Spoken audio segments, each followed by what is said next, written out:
Hey, so some of you wanted to see the Elderflame Odin, so here we go.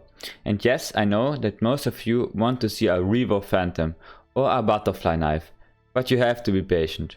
Now, write your skin ideas in the comments and let's start the video. Thyros.exe. I firstly made my reference with Photoshop, and let's just say, it looks interesting.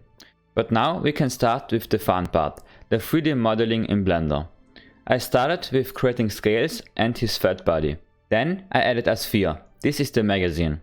I made the Elderflame magazine before in my Elderflame Phantom, so I already knew how to self-fracture the pieces and create a rocky-like texture. After that I added temporary hands and feet.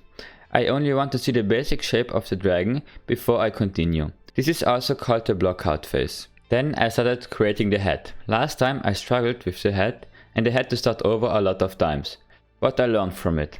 And so I created the head in two pieces. The first versions always look really weird, but after some work and detail like the spikes and teeth, it started to look like a dragon.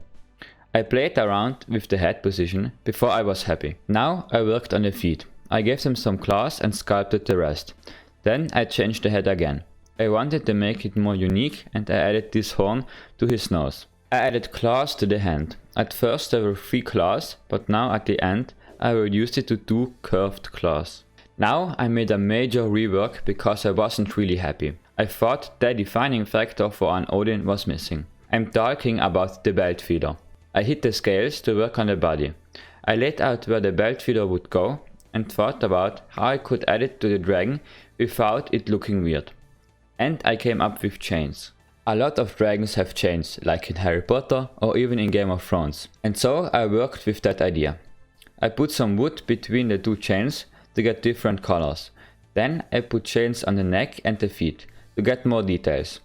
The modeling part was nearly done. I only had to sculpt the scales and add little spikes to them. I also added these nails at the end of the chain so it would hold the magazine. Now let's come to texturing. My first idea was an ice dragon and then call it Elder Frost.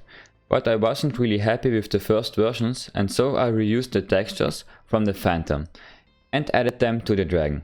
Now let's come to the end, but before I show you the animation, subscribe, leave a like and follow me on Twitter. I hope you enjoy.